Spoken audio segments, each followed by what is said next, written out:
Let's get into it.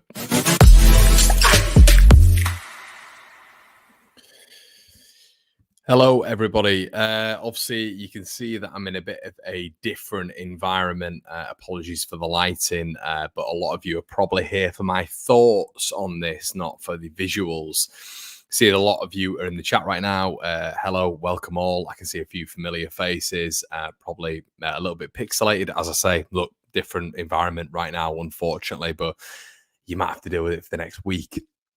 You know, issues that arise in family and all that sort of stuff. So yeah, welcome to younger Connor. There we are. And all that a little bit of a bright spark on this horrendous evening. Hello, welcome all. I honestly don't know how to start this. I have my brother's Doncaster Regatta Head of the Don Guinness glass this evening. This is indicative of my brother's rowing ability. So cheers to you all. My first of this evening. I have to say, I just had to get this Guinness in for this one. Leeds United 0, Middlesbrough 3. You know, my most negative, my most pessimistic thought process this evening would have been 0-1 to Middlesbrough, 0-0. Leeds United and Borough, and I'd have just thought we'd have coasted through. I actually said to my old man, we were out a little bit on a stroll earlier on, and I said, look, I think Borough might go 1-0 up and Leeds will equalise late on, like we've seen plenty of times before. And we'll still get, you know, we'll still win the game. You know, we'll still win the game 2-1 or whatever it may be. You know, a crap performance, but a good result. Changes were evident. Darlow was in net, Verber at the back. Obviously, changes up top in Aronson and Gelhardt out wide. Don't know why. 4-2-3-1 system. You've literally got two players who can't play out wide. Interesting from the manager again.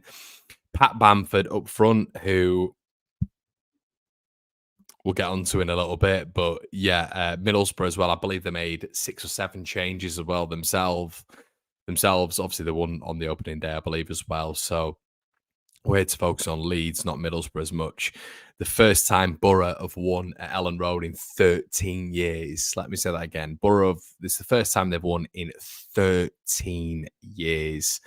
You know, when it gets to the 51st minute, 52nd minute, I believe it was, and Borough's possession against the possession-based side in Leeds United, where we like to dominate the ball, where they're 93% possession for the first 7 minutes.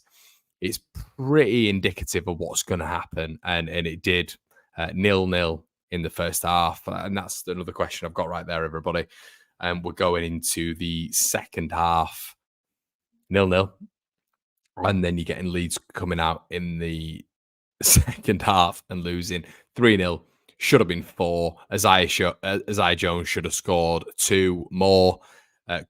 Coburn should have scored another, and I thought Coburn had Rodon's number for the majority of the night. A lad who's 19, 20, 21. I'm not 100% sure, but he looked about 12 prepubescent, and fair play to him. I thought he was brilliant tonight. Isaiah Jones, I thought was excellent. Dijksteel was very, very good for them. And, you know, when Borough are all laying at Ellen Road, you know, with the step back and looking at it, when they've not won at this ground in 13 years, we've played them off the park in this period. They've not really come to Ellen Road. I've never thought when Borough have come to Ellen Road of a threat. They come down and it's their nearest derby now, and they come down and they think it's the biggest game in their calendar. And they'll be buzzing tonight. And fair play to them. They came, execute a game plan, but Leeds, look, they've not won here in a long time, but what does that matter? We were ineffective. We were embarrassing, I'll be honest. We were pathetic when it came to engaging in tackles. We were all over the place, I thought, the first 15 minutes. And once again, it's indicative of what happened at the weekend. And what I will say, everybody, is there's 2,500 of you in the building. And what will happen is you'll get your mates, you'll get other people coming back to this stream in 2 days' time when they've calmed down, and they'll say, Connor, you've been overreactive. Connor, you've been this. Connor, you've been that. And that'll happen. That happens every single time we upload. Every single time we upload, we get people coming in 2 or 3 days' time, and I can't stand those people who are reactive at the time, but then 2 or 3 days, they then make content, or they then make their reactive pieces when it comes to their comments in the section below, because those people can't, they're almost not being real with themselves. They're not being as they actually feel. They're taking time out and thinking, well, maybe I'm wrong, maybe I'm this, maybe I'm that. It's not an evaluative process. It's just them coming back and deciding after 2 or 3 days or whatever that this is their opinion. I think now we're all very much aware. And let's get onto the match piece. I can see there's loads of you in the chat. There's record numbers. We've got 3,000 people live here, and I'm trying to keep this low. I'm trying to keep this calm. I'm trying to keep this within the region of, it's 2 games in, 6 goals conceded in 2 games to Portsmouth and Middlesbrough. Battered across the pitch by Middlesbrough. Takes Leeds' league wins under Daniel Farke to 2 wins in 11. Massive. It takes, you look at the starting 11, you've got Gelhardt on one side, Aronson on the other. So you look at us playing narrow, but we didn't play narrow. We're constantly looking at playing out wide, but with players who can't play out wide. The defenders that came in, Max Ferber, I thought his passing out at the start was okay, but overall I thought he was awful in that game. Looked miles off it. Brendan Aronson was horrendous, absolutely horrendous. All ends up.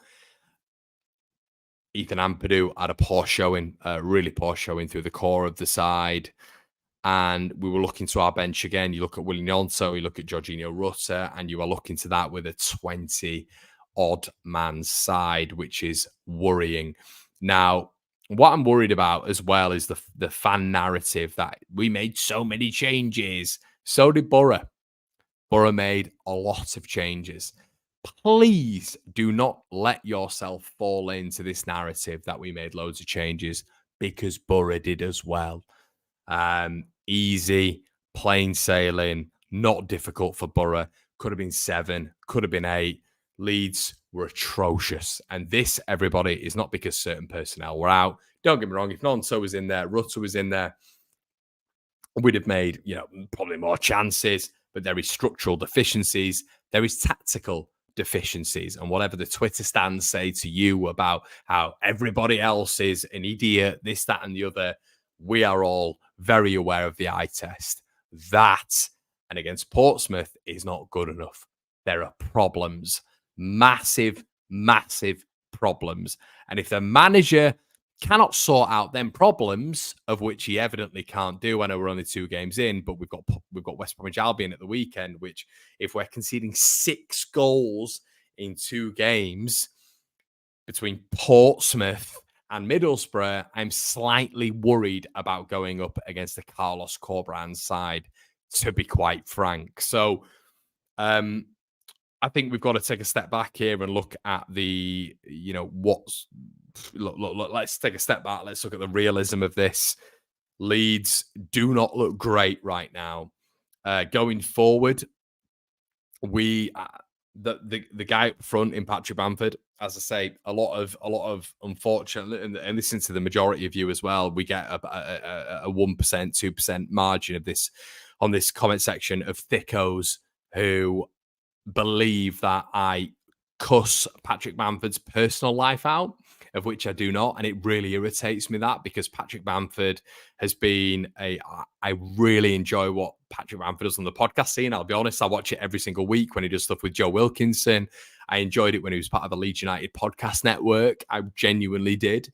I think he's a really nice guy. I like Patrick Bamford, but I'm talking about football ability. Feelings do not get involved in this stuff. Patrick Bamford is nowhere near it. Nowhere near it. Not good enough, hasn't been good enough for a mass amount of seasons, has had one good season in 8. Facts. And that's backed up by the numbers. That's backed up by what he did that season. Everything else has been average. Even that season where he got 16 goals and whatever assists in the season where we got promoted, that when you look at the comparatives to that league, he was not the biggest goal scorer in that Bielsa system with everything he had around him in that period. Harrison, Costa, Pablo Hernandez, Luke Ayling, etc., Alioski. Wasn't good enough. 16 goals wasn't good enough that season. But listen, we got promoted and Pat Bamford was heralded as this, that, and the other. And that's unfortunately what a mass amount of our fan base do. Sentiment comes above logic. And that is the most irritating thing about running this thing, I have to say, in terms of one Leeds. But overall, when we're looking at the specific of this this game in particular, it wasn't good enough.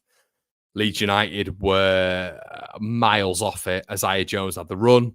Bamford was completely average. Verba was completely average. Leeds United were done in the midfield. I have to say, I thought Rothwell was pretty impressive at the start. I did think that. I thought his speed of passing was good. But I thought Leeds overall going forward were passive. I didn't think we were effective. And we were nonchalant. And nothing was good enough in terms of what you think of a promoted side. And this is what we've got to look at, everybody. This is a promoted side. This is a side that we're expecting to be in the top 2. Do you think that Burnley, do you think Sheffield United, do you think Luton, do you think all these other clubs put in a performance like that with Aronson, Gelhardt, Verba, Darlow? Like these are reputable people coming in as substitutes. Reputable. Rothwell coming in. Reputable substitutes. These are decent subs coming in. Byram. There is no excuses right now. That side should have been more than good enough to beat this Borough side. And fair play to Borough. They came, patched us up, and you were more than good enough. More than good enough. And you were the better team by a country mile. Should have been 7. Should have been 8. And this is the issue. Our fan base say, when it comes to Portsmouth, it should have been 7, should have been 8. I said the exact same thing. But when it comes to the other side, you've got to also give those flowers. Borough with the miles better team in this game, miles better. We couldn't control possession. We were pathetic when it came to the press. Leeds United were all off it. So when you look on paper, and football's not played on paper, we can look at the players. Of course we can. But then I look at the selection. I see Gelhardt and I see Aronson. And I see a narrow formation. I see the first goal conceded, which was pathetic in terms of defensive stability. And everybody says, don't blame the manager. And I completely get that.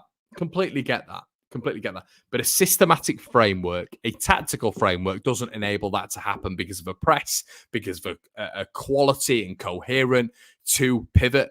It doesn't happen because of a 3 who can defend from the front. All this crap doesn't happen when you have systematic beneficiaries. It doesn't happen. And this is the thing. This guy is constantly left off the hook, because it's down to the players all of a sudden. It's always down to the players. And I get that to an extent, but there has to be a balance when it comes to the manager as well.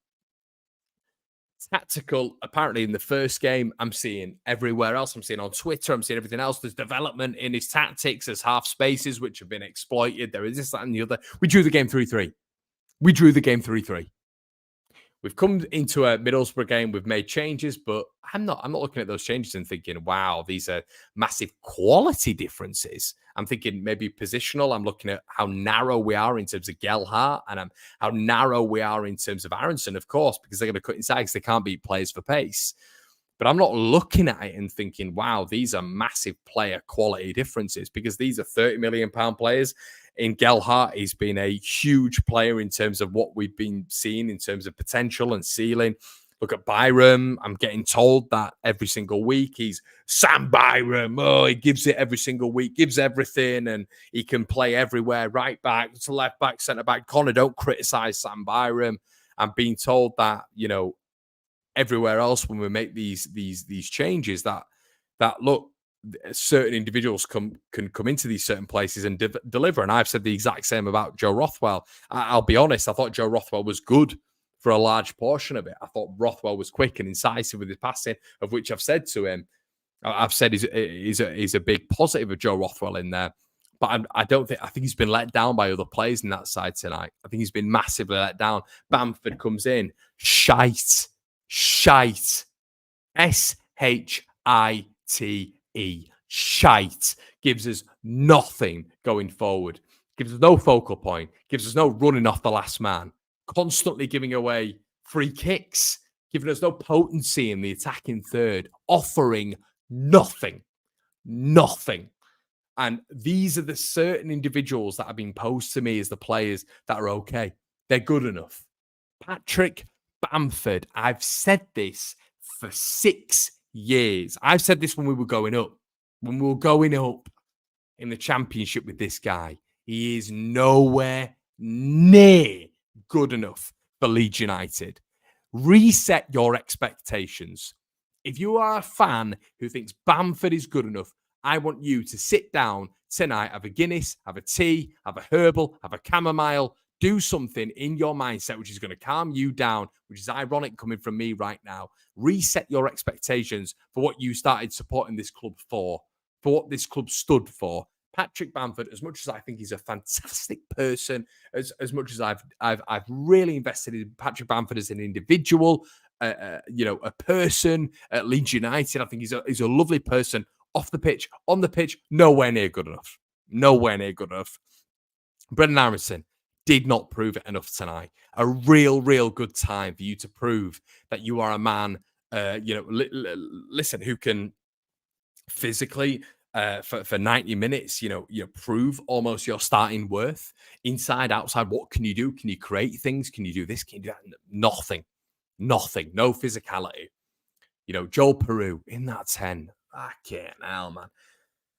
This isn't reactive. It's not reactive. It has to be in football, in a sense, be reactive. Of course it does. And I understand that. But we've said this for Joel Peru for 30, 40 odd games. I like him. I think there's potential there. I made a video on him this morning saying, look, the sides of this game which work, and do I think he'll elevate from his numbers last season? I genuinely think he will. I think Joel Peru will be on a next level to what he was last season. But my God, everyone, my God, the time he takes on the ball, how he slows play. We need that increased speed in possession where on the ball to manipulate opposition out of their position. And Joel Peru, the time he takes on the ball, the interception, the recoveries, Joel Peru enables the opposition to get in such a short space of time, frustrates the absolute life out of me. I just thought as a collective, Leeds were bad tonight. Really bad tonight. And do you know what? We can take it. We can just stand back and look at it. And we can think 0-0 at half time. And then you lose 3-0, which could have been 4, 5, 6, 7. Borough completely deserved tonight. Battered us off the pitch. And I was completely positive in pre-season. Completely positive. But listen, everyone, football's a reactive game. Oh, so-and-so content creator, so-and-so content creator. They're so measured. Well, yeah, because they'll probably do content 2 or 3 days after, of which we're still reacting to. But it's very easy to turn around and say, oh, X is happening. So-and-so's overreacting. So-and-so's underreacting. At the end of the day, everybody, right now, we all know the blueprint. Leeds United are not in the correct position. We are not. We need. I spoke earlier on about Brendan Harrison, Joel Peru, Dan James, etc. Are they good enough? Is it sustenance? Is it sustenance for this manager? I don't think it is. I personally think 1 or 2 bodies. I think it's a 23-man squad with Debayo, Harry Gray, and Charlie Crew. I personally do not think this squad is good enough for this manager. And a lot of you will turn around and say, look, Connor, this squad is not good enough. And I appreciate that. I take that. Of course I do. Fair enough, this squad isn't good enough. Football's subjective. I'm looking at this manager. right now. And I'm thinking to be counted on, he's the man who picked the squad, and to be ripped apart like we were tonight is a bit of a worry. A bit of a worry going into West Bromwich Albion at the weekend. Now, if we go to West Bromwich Albion at the weekend and we win against Hull and we win against Sheffield Wednesday, fine. I think that we need to start this season with a bit of assurance. And let me boil this down, everybody, to what the crescendo of this conversation is. I don't think we can start slowly. I don't think we can start on the back foot. I also don't think that we can show the same deficiencies as last season, because I'm not 100% sure that we will go on the run of last season, because last season's run was almost historical in terms of context in the Championship. So we are going to have to repeat that again if we have a slow start. Now, we've seen what Burnley produced, we've seen what Sheffield United have produced, and I'm not saying that's indicative of their Championship season. Probably will not be, but it might be. And that's what you have to build. And the reason that I'm a little bit more worried about this season is because Leeds United right now have to get up. And this is where the anxiety builds, the pressure builds, the shirt feels heavy. And this is why you need bodies in this Leeds United squad who enjoy that shirt being heavy. Nonso, Rutter, Somerville, Joseph, these bodies, Ampadu, enjoy the shirt being heavy because they're good enough and they can deal with it. Simple. We need more bodies in and around this squad, in my opinion. After tonight, and I'm being reactive right now, I've said I wasn't beforehand, but when you're looking at what bodies we need in, my general perspective has stayed the same. It is still the same. But when it comes to the bodies, maybe it's time to react. Maybe after that showing, it's time to do things, because I'm looking at that squad and I'm looking at the depth and I'm thinking, shit, if Borough's depth and Borough's rotation is able to do that to us when we rotate our squad, I am massively worried. I am massively worried if Joseph gets injured and that League One striker has to go up top. And there's nearly 5,000 of you in the building, which is record numbers for one Leeds. Please make sure you like the video if you're enjoying this sort of stuff. But if that guy is up top, and that is a frequent thing, if Joseph is injured, we're injured. Leeds United are done. We have to endure that. And for all you lot who enjoy the sentiment, you enjoy Patrick Bamford. Patrick Bamford. You're aiding the problem. You're aiding the problem. And you might come off this and call me X, Y, and Z. That's absolutely fine. And I understand you have to support your player. But in my opinion, right there, you're supporting failure. You're supporting nothing up top. You are supporting something right there, which is nothing. It's not going to gain Leeds United. It's not going to help your support for the football club. Nothing's going to happen right there. I understand supporting Leeds United. I understand supporting X, Y, and Z. And you might look at me and say, well, you never go down at Ellen Road. Fair enough. But I think if you're down at Ellen Road and you're saying, Patrick Bamford when he balloons the ball over the bar, I don't understand that. It's negative reinforcement. It means nothing to me. I'm looking at that and thinking, all right, well, okay, whatever. But if that is to happen, Leeds need to address that. Okay. And that is worrying tonight. If that is our replacement for me, and you'll get other content creators, you'll get other Twitter users, Facebook users, whatever, saying, I'm reactive. Football's reactive. Of course it is. I try be as generalized as I can with my opinions. But if that, with what he's just shown, is his reactive performance to being the number 9 at Leeds, keeping that number, starting for the club against Borough, the club that he's probably going to want to perform against the most. We saw that against the 3-4 when we were down there at the Riverside last season. He performed like he did, which was okay. If that's the performance, leading from the line where Matt Clark dons you for 90 minutes. Matt Clark dons you for 90 minutes. Let me say that again. Matt Clark dons you for 90 minutes. It's a severe worry. A mass worry. So look, it is what it is. It is what it is. We are where we are. And I just think, look, we're getting stuff like CMed, just back the team. You're speaking like you think this will help. Look, And this is the problem that we get. This is the problem that we get, and a lot of you logical, intelligent people will unfortunately get this crap. It's like back the team no matter what. We can't talk about the team. We can't criticize the team. Yet these people log in to watch these streams. They log in to read these articles. They log in to look at the favorite journalists who criticize and construct certain players and certain pieces of this puzzle. This is what happens. You get people like that coming in here. Don't criticize the team. We're all in together. The players aren't watching this stream, buddy. That's not what's happening right now. But we are able, as Leeds United fans, as paying consumers, customers, to look at this and say it's not good enough. 6 goals, 2 games, not good enough. Okay. Reactive, potentially. Football's reactive. I said at the beginning of the stream that you can't judge me on that, but you're going to have to judge me on that because this is what the game we play. We might lose to Borough this week and get battered, all ends up. We might then play West Bromwich Albion and beat them 3-0. Do I think that's likely right now? No, I genuinely don't. I think right now I am slightly worried. And let's get into the analysis of the specifics of this game. Carl Darlow. Yeah. Look. Cheers.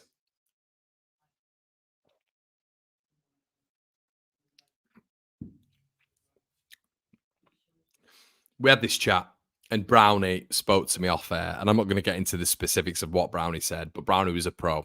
Carl Darlow's not it. That's all I'll say. Okay.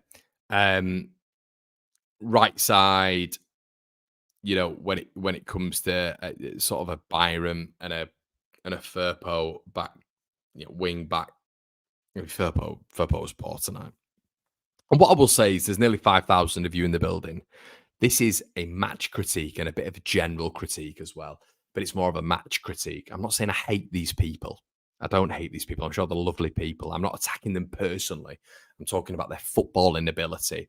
They are footballers. They should be able to take criticism. And if they can't take criticism on 40, 50 grand a week or whatever they're on, then they shouldn't be in the game. Okay, if you're earning that amount of money, you should be able to take constructive criticism. And if you see yourself as almost a Targaryen backer of these players, you need to have a reevaluated process of coming on these streams and going into these Twitter comments and going on these athletic pieces.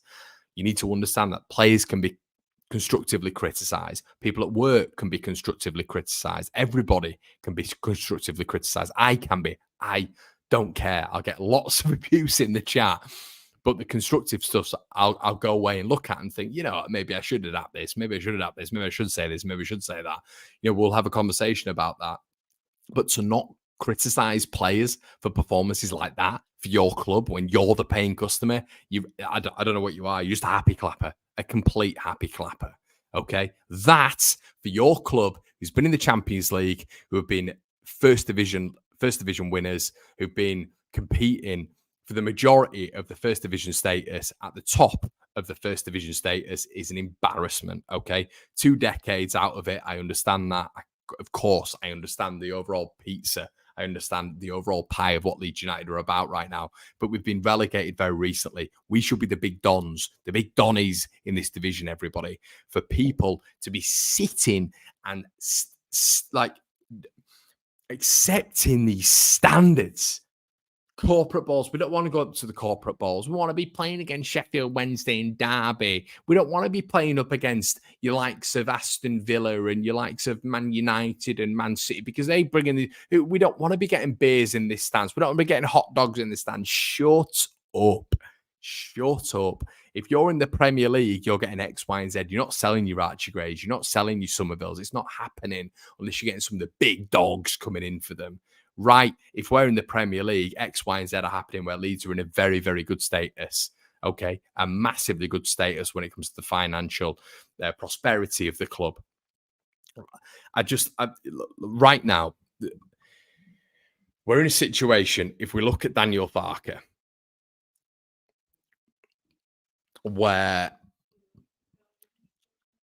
this man has won 2 games in 11 for this football club. The playoffs were absolutely biffed out the window. Biffed out the window. The next game is West Bromwich Albion. Wins. Okay? Worst case scenario tonight, we'd have lost 1-0 and you'd have been gutted. We'd have been coming on the stream, we'd have been talking about it, would have been thinking, Jesus Christ. Wow. 3-0, which could have been 4, 5, 6, 7. Isaiah Jones, awful finishing tonight. And I can see you in the building, up the Borough. They were miles better than us tonight. Miles better than us tonight. And shout out to Borough. They came 13 years. They've not won at Ellen Road. And Borough came. They don't like Leeds. They do not like Leeds. And they've come tonight. Been cocksure, haven't they? Hinchcliffe said it tonight. And a lot of you won't agree. But Hinchcliffe said it tonight. Come down and gone, we're the home team. Get hold of the ball. Johnny Howson's in that side, by the way. Dyke Steele. Isaiah Jones. Coburn. What are we talking about, everyone? We're Leeds United right now, and that is no disrespect to Borough. Borough were excellent tonight. But we're in parachute payment realm. We've made a lot of money this window, and I understand the distribution of that money. I completely understand that. I don't expect to spend all of that money back on the playing squad. I'm not stupid. I'm not naive at all. But Jesus Christ, if that's what the manager, and the manager, look, we know what the excuses are. They go right back into the back pocket here. Not got a good enough squad. Not got X, not got Y, not got Z. Okay. Look at this side. Look at the money that you spent on the Norwich side that went up. And that could give you massive confidence. Of course it could, because they spent peanuts on that side. But the one big differential is expectation. Expectation at Norwich and Leeds United when you got Buendia, Pukki, Vrancic, Tommy Tribal, Max Aarons, Lewis, Zimmerman, Godfrey, Krul. Very different to what it is at Ellen Road, coming in front of that Leeds United crowd every single week. When you go to your Boroughs, when you go to your Luton, when you go to your Portsmouth, when you go to your Derbies, sold out every single week because these clubs can't wait to beat Leeds United because we're the most hated club in the country. That is a different type of pressure. A different type of pressure. So when I was getting told in this chat all the time, some of these got an ego, Nante's got an ego, goes all the way back, Rafinha's got an ego. No, they haven't. They've just got an assurance that they can hold the shirt and they can deal with it. And they can get above that expectancy and they can win Leeds matches. That's the type of players they are. And that's why I'll take none of that. So that's why I've got such massive defence in Matteo Joseph in comparison to your sentimental Pat Bamford, as you've just seen tonight. And that's what we've been getting for 8 years, that sort of performance. There's been too many players who've delivered that for the club. Quite frankly, everybody, tonight was a disgrace. 3-0 loss, disgrace, when it could have been 4, 5, 6, 7. Not good enough, okay? When you're looking at the players that have come in replacement of some of our players that have gone out, it indicates there's 20 players in the squad and we need more depth. I wanted more depth. Of course, I wanted more depth, 100%, to solidify the squad. But should the manager have more depth with this side? I think, to be honest with you right now, the depth that came in tonight should have been good enough to beat that Middlesbrough side. Should have been good enough. And we've been battered, absolutely battered. But we'll get to the press conference and we'll get told we've not got enough good players and we need more signings in. And then it'll get put on the Niners. And I understand what everybody's going to say. And this is where, in my head, I look at it and it's very, very difficult. Because I agree, players need to come in for this manager. Okay? Players need to come in for this manager. Okay? You got Danny Roll, you got Kieran McKenna, you got Carlos Corberán. They deal with these players. And in my opinion, we get promoted with those 3 managers. I understand Kieran McKenna is where he's at right now, but I think we get promoted with these 3 managers. And I'm not saying a Daniel Farker out. No way. No way. I'm not saying Daniel Farker out at all. But there are questions right now. And if we go to West Bromwich Albion and we get beat, and I'm not saying that will happen, and I still think we'll go up. But by God, I've got so much trust in the 49ers. I genuinely have. I am begging the 49ers to come up with something. To come up with something that is going to blow me away. Whether or not it's a Benson, whether or not it is a central midfielder where I'm like, wow, and a left back, a full back, whatever, Bashir Humphreys. We speak about this all the time when it comes to the rumour mill. And Lee's just said, we're going to get into your super chats. Farker has already said that he doesn't feel supported by the board and he's back in. These Muppets are saying Farker out are just playing thick. They're not playing thickly because that can be reverted back onto you, fella. Because what Farker's doing is coming out and saying he needs signings, he needs signings, he needs signings, when you've got an absolute gluttony of players who are worth an X amount. Okay. We've only been out of the Premier League an X amount of years, mate. When you look at this standard, that is the Championship, we should be at the upper echelon of this division. If Daniel Farker's coming out and saying X, Y, and Z, it's exactly what he did at Mönchengladbach. It's exactly what he did at Norwich. It is an excuse, okay, Lee? So who's the thick one, mate? You can't just call out people for being thick because they question Daniel Farker's performance after we've won 2 games in 11, mate. That is a normal situation to be in. And if you don't think that we can question this, your standards have gone through the floor for this football club.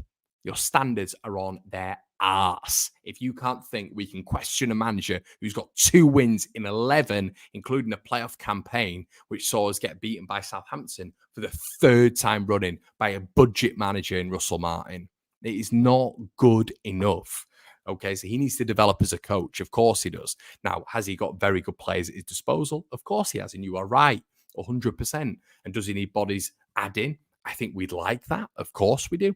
We know that because injuries can happen, 100%. But with this squad right now, would other managers get us promoted? I think they would. Farker's first touch said Leeds on top.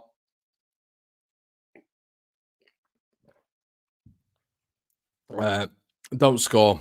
Borough on top. They score. Cheers for Farker's touch. Always in the building, mate, and really appreciate that.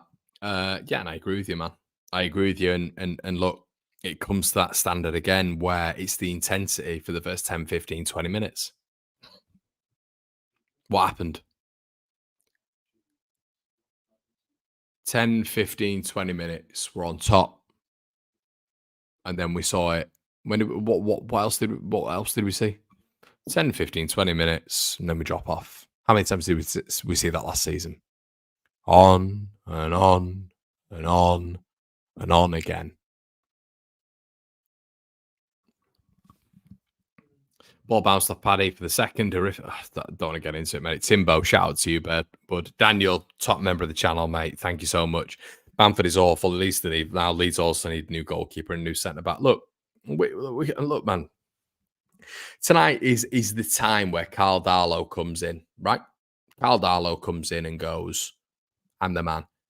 My boss has had an absolute shocker at the weekend in terms of the penalty, in my opinion, and the first goal, which was just an abomination. What I will say is, because you have to blame other players for individual fans to believe that Elan Melly made a mistake, or Pat Bamford or Luke Ayling never made a mistake, or Liam Cooper ever made a mistake, the favourites. What I will say is Jayden Bogle made several mistakes, so maybe that'll appease a certain sector of this fan base and individuals on this live. So we'll put that out there, which led to the penalty. As a goalkeeper, you should be more assured when it comes to a penalty at the weekend. The guy saves no penalties, and he's a massive goalkeeper, and he goes down too quickly. No way should he be letting as many penalties in as he does, but he does all the time. I think the only one he saved maybe was against West Ham in the Prem. But when we're going a little bit further forward to Pat Bamford, look, we're just getting to a point now. It's almost becoming laughable. And what I don't want is there's 5,000 of you in the building now. There's 5,000 of you who, there might be 2,000 of you that disagree with me. Okay. Please, for your standards, don't ever think, and I'm not saying this in a condescending or patronizing way, don't you ever think, because of the magnificent club that you support, that this is good enough, losing to Middlesbrough 3-0, and we should have been peppered 4-5, 6-0. And if people say to you, Connor, it's rotated, it's this, that, and the other, well, then you say to them, we've got Aronson in there. We've got Gelhart in there. We've got Byram in there. We've got Rothwell in there. We've got Darlow in there. We've got all these players in there that should be good enough to play for Leeds United at this level. And also, Middlesbrough have made a mass amount of changes as well and popped us off the park like they did. That is not good enough, and that is down to the manager, and of course, it's down to the players. But when you're looking at someone like Carl Darlow, it's an embarrassment, an absolute embarrassment that we have no competition in the goalkeeper sphere. And when you look at how the 49ers deal with A, B, C, D, it's a metric basis, right? Everything's on quantitative data. Yeah. They go through a scouting network. Jordan Miles was hired from Aberdeen for X, Y, and Z reasons. Okay. And then you look at the goalkeeper region, and the goalkeeper region, we've got a mid to lower tier first starting goalkeeper. And then we have Carl Darlow. Carl Darlow. This isn't even me just talking in terms of I'm trying to make this thing bigger than it is. I am not doing that. Carl Darlow has been for the majority of his career on the bench, and he doesn't seem to ruffle any feathers. He's not bothered. He's fine with being on the end tonight. He's come in, showed no real presence. Passing out from the back was average, really, really average. His presence in net was nothing. And, I'd have almost rather started Cairns. But this is what we have in terms of the three. Is it good enough for your rear guard? Because to get up in to the Premier League, you need a solid rear guard, you need a solid defence. You build from the back, as we all know. The old adage in football, you build from the back if you've got a good striker. Okay? I'm fine with Matteo Joseph. I'm going to stick with that boy because I think he's got so much to his game. And I think there's so many positives to so many people in this Leeds United side. I'm looking at someone like Willie Nyonso, looking at Matteo Joseph. I'm looking at Rothwell. I'm a big fan of. I just do like Rothwell. I think there's a lot there to work with. Strauch, I love him. Absolutely love him. I think Rodon, there's a lot to work with there. Bogle, I think he's going to come into it. There's a lot to be positive about here. But I think Daniel Farker as a coach needs help. I think he needs help. Don't get me wrong. I always thought we should replace Crysencio Somerville. Of course I did. But then I look at the manager and I think he needs help. He's talking in the press conference about bits and pieces being added. He needs help. He needs help with his side. I think we need a little bit more individual quality to get him through it for me. My God. Arch says, too reliant on Rutter for attacking creativity. Not really coming from anywhere else. Needs Schmonics urgently and Potter in. Do you know what, Arch?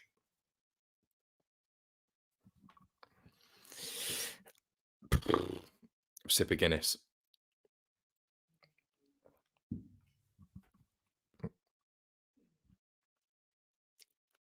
I think you're spot on. And I keep hearing Rutter is better than Schmonics. I think Schmonics is more aggressive. I think Schmonics, I'm not 100% sure that Rutter will get to the numbers that Schmonics gets to, but Rutter is, Perot is younger. We have to say that. I'm talking about Schmonics in comparison to Perot. Perot, I think, as I've just mentioned, Schmonics is a little bit more energy. I'm not 100% sure Perot adheres himself to the Leeds United fan base as much as Schmonics does. But I genuinely believe everybody, there's a yin and yang with them both. I do like Perot. It's just we can't seem to find that position for him. We can't seem to find that position for him where he's going to be effective. And I believe Schmeichel is a lot quicker thought process, quicker decision maker than Perot is. Perot comes on the pitch and it's a little bit lethargic. And you've got to judge him for that with the price tag that we've put on him because the goals aren't mesmeric. They're not at a high centre. But it's not dead and gone. This division is not dead and gone, of course it's not, but I'm a little bit worried, I have to say. Potter in. Just compare the value of squads, heavy shirt. I agree with you, Rod. I agree with you, mate.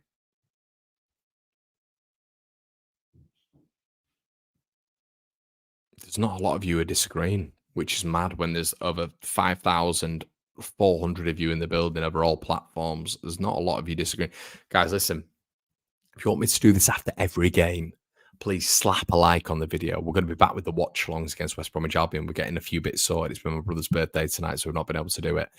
Patreon, link in the description below as well. If you don't sign up to that, you're mental. We've got something coming in the next couple of days. I'd really appreciate you subscribing to the channel tonight if you can, and liking the video. I'm going to leave that with you because I don't want to waffle too much. I know it's been 46 minutes of waffling. Everyone's had enough, says all units, and I agree with you, mate. Listen, I'll see you later on, everybody. I'll catch you tomorrow morning. I might be with Brownie, but we'll wait and see. Cheers. Have a good one.